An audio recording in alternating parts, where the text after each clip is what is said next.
Jesus for the cleansing power. Are you washed in the blood of the Lamb? Are you fully trusting in His grace this hour? Are you washed in the blood of the Lamb?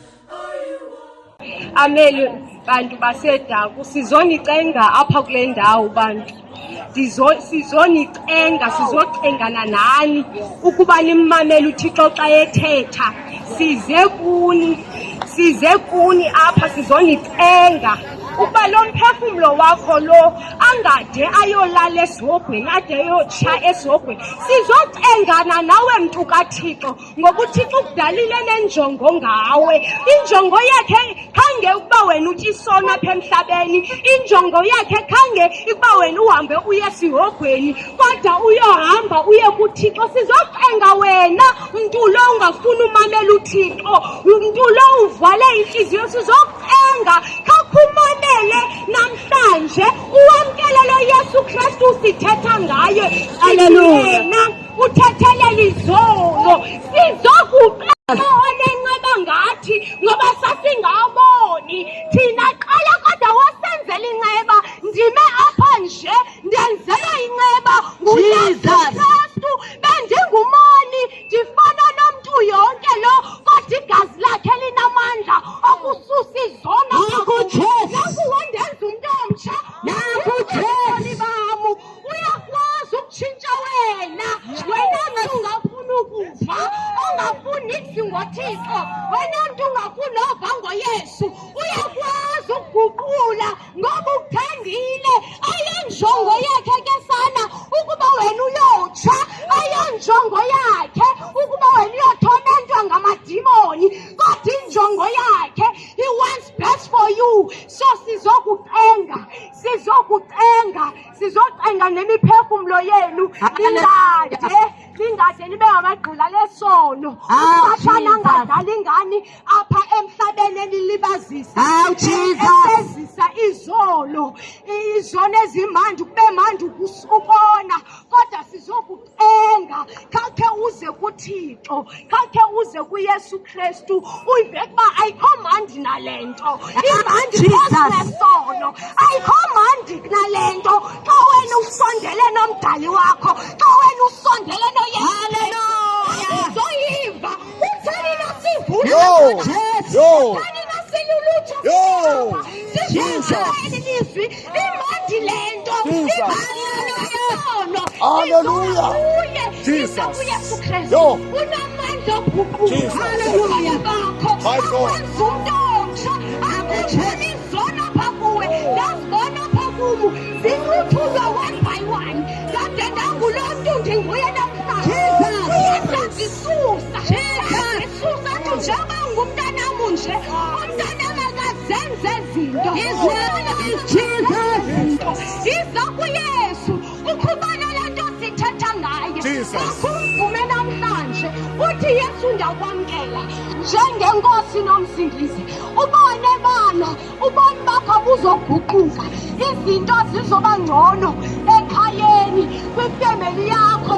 Uwe wena siqu uyazazi izinto osokolesana nazo kodwa sithi la kuYesu uyakwazi. Ebunzimeni sithi kulula. Ebunzimeni udume nawe. Ebunzimeni nawe uvaza kuYesu. Khanize nizoyiva le nto sithethayo. Khanizeni nibe curious ukuba kutheni encinci kangaka eshumayela enxiba ingathi umfazi omdala. Kakuzonjalo kakumnyamkela ibane sithetha ngayo. Utheni ngathi ishiya zingqondo. Kakuze uze kuYesu Kristu. Kumandi na kumandi kangakanani na. Izani kuYesu. Izani kuYesu. Nizani ngabantu bakaThixo. Ndixelela unithandile wanenjongo ngani. Unecebo ngobomi benu. Icebo lenu ayiluba nibe ngamagqili. Sizonicenga ngoba uThixo wasicenga nathi. Wasicenga emane enkqonkqoza. Umile ke nakulo uyankqonkqoza namhlanje. Uthi iza kumboni. Iza kumboni. Inkqonkqoza apha enhliziyweni. ezandleni Izamoni.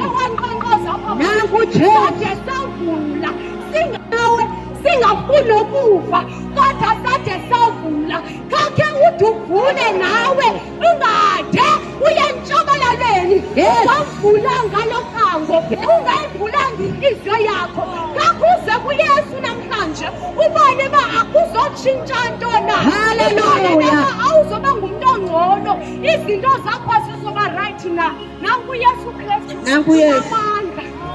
unamandla izani kuye icebo nali ndiyanilika ukuba uqaseyesu nansi inceba ungathi uyofa nansi inceba ungazani noyesu izakuye wena mama wena tata izakuwe wena tata izakuyesu Kristu wena mama wena makhulu izakuyesu Kristu wena Sunday school wena lutsha izani kuyesu Kristu izabhuti izasisi izoyamkela uyesu uyesu akhulule esonweni ngoba usalawulwa nguthixo kodwa ulawulwa sisono kake uze namhlanje uze kuye ubone uba kuzoba ngcono nami ubone uba kasinceda na akhange angene enhliziyweni yakho Jesus.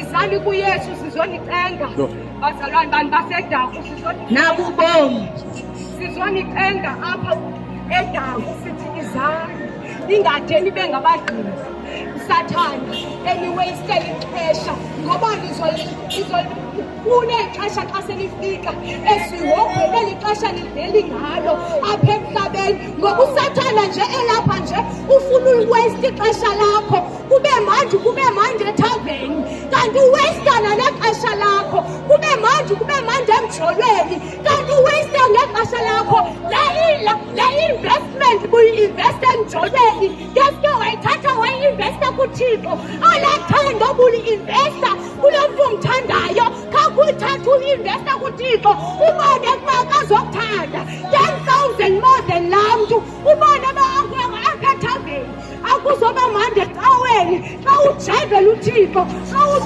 udumisa uthixo xa uculela uthixo ukusuka esonweni uze kuyesu Kristu ubone uba akukho mandi uba uphile unomoya engcwele ngaphakathi ungabi high in drugs kodwa ube nomoya engcwele okuthathayo ekubonisa izinto zezulu akubonise konke sakujonge bakho mandi na xa umoya engcwele engene phakathi kwakho ekwenzisa izinto ongazaziyo kakujonge akukho mandi na uba uhambe nothixo apha emhlabeni ungahambi wedwa kodwa uhamba nothixo yonke into uyenza nothixo kake uze kuyesu unyamkele ukubone ukuba akukho mandi na siyanibiza sicengana nemiphefumlo yethu ngoba uyesu Kristu wasicenga silapha nje akafuna uyesu ayeka abantu bakhe singabakhathaleli ngoba uthi the first commandment is to love your neighbor ngoku mna ndikuthanda njani ukuba ndikuxelela inyaniso ndikuthanda njani mna uba ndiyadlula kuwe ndingakuxelele wethu ukhona uyesu osindisayo ingaba ndiyakuthanda xa ndisenza loo nto xa ndingakuxelela ukuba uyesu uthe kumu mandingayinxibi ibhrukhwe ngoba ibhrukhwe ngeyabantu abayezihogweni ngoku ke mna ke ndiyakuthanda xa ndisithi bangabe ndikuyeka wenze le nto uthixo athi unqande kuyo ingaba ndiyakuthanda na wena mmelwane wam ngoba uthixo wena uthe ungummelwane wam ingaba luthando na olo ingaba luthando xa ndingakuxeleli isisono sakho siyanuka khanikhe nijonge ukuba bewunuka umlomo ndingade ndixele ndithi hayi mamzalwane wam kukhona into ebumbana endilivayo namu ke xa sendibona isono ndikuxelela hayi mamzalwane wam kukhona ibumbana ngoba ndifuni ukuba utshawo uhlambelezeke phambi kothixo xa seyibuya uyesu athi engu-Anelisa kwakutheni angazakuxelele inyaniso asizanga sizonikhondela kodwa sizonixelela kukhona uyesu sithi asizanga kufuna izono zenu kodwa sizonixelela ukhona lo yesu usindisayo sisezonweni kodwa ngenxa yenqaba yakhe singabantu abatsha uyasinceda side siyongena izulu ngoba thina qala sibe apha asikagqibi indaba yethu funeke sikhe silungise side siyongena ezabo nawe siyaku-invayitha uyesu kristu uhambe nathi ngoba le ndlela incincane abantu abahamba le ndlela embalwa nawe siyakufuna kule ndlela ungahambi le ndlela ihanjwa ngumntu wonke ungahambi le ndlela ihanjwa wonke wonke yiza kuyesu namhlanje yiza kuyesu uyasindisa unamandla oguqula ubomi bakho akwenza umntu omtsha nanku Jesu nanku Jesu haleluya haleluya Amen. haleluya Amen. haleluya Jesus. hayi sizile namhlanje sithethele bantu bakuthi ukuba wena namhlanje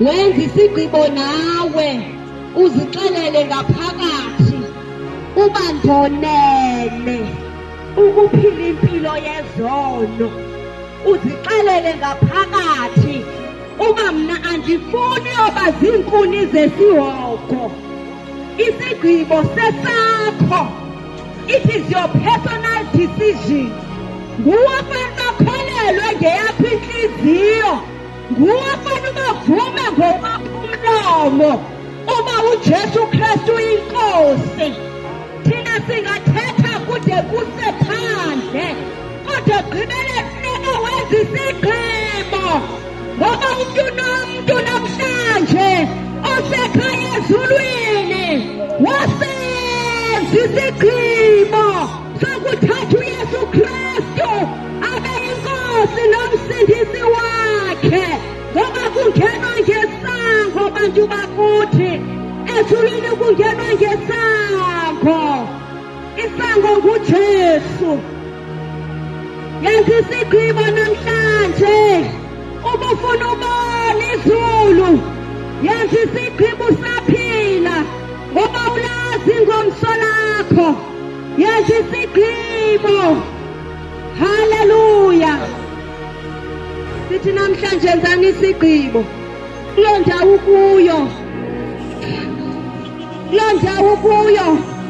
phakamisa isandla sakho uthi ndiyakuthatha Yesu Kristu ngena enhliziyweni yami ndifuna uba ngumntana wakho ndifuna ukusindiswa ndiyasindiswa namhlanje ndiyakuvuma uba wena Yesu Kristu wafa emnqamlezweni waphinde wavuka ngemini yesithathu uzawubuya ngelinye ilanga uzothatha abantu bakho ndiyakuvuma uba uyinkosi nomsindisi iba inkosi yempilo yami iba ngumsindisi wobomi bami ndiyakwamkela namhlanje ndixolele zonke izono zami ndiyazisola ngazo ndicela undihlambe ngegazi lakho Yesu ndicela undizale ngokutsha ndibe ngumntana wakho undizalise ngomoya wakho ingcwele ukusukela namhlanje ndifuna ulandela wena andisafuni ukwenza izono andisafuni ukwenza izinto zomhlaba ndifuna ulandela wena Nkosi Yesu ndifuna uye ekhaya mna ezulwini haleluya ubani uthandazile namhlanje lo mthandazo uthandaza ukholelwa enhliziyweni yakho uvumile ngomlomo wakho uYesu Kristu inkosi izwi likaThixo lithi wena usindisiwe haleluya lithi uzawuba ungumntana kaThixo ngoko ke uThixo useyihlala ngaphakathi kuwe uThixo nguye ozadirect impilo yakho nguye ozakusendaweni elungileyo haleluya uyoza kukhaphela ngomoya wakho oyingcwele uba uphile njani kulo mhlaba noma uye njani ekhaya ezulwini. Akho nto uThixo noba pha ukwesiphi isono asikho ngakwaziyo ukuba akukhuphe kuso. Siselapha singathandaza nawe ungeza ungoyiki mntu ngoba ithi ilizwi likaThixo nenhloni ngam nam ndizawuba nenhloni ngaye phambi kukaba wami emazulwini naphambi kwengelosi. Uba unenhloni woyika abantu uThixo naye uthi uYesu Kristu uzawuba nenhloni ngawe. Awufuni kuba uYesu abe nenhloni ngawe, ufuna uba kuvume uba ungumntu wakhe uyakwazi. Silapha ke namhlanje, yiza uzotsho bapha ndimamkele uYesu Kristu, ndicela nindithandazele. Haleluya, haleluya.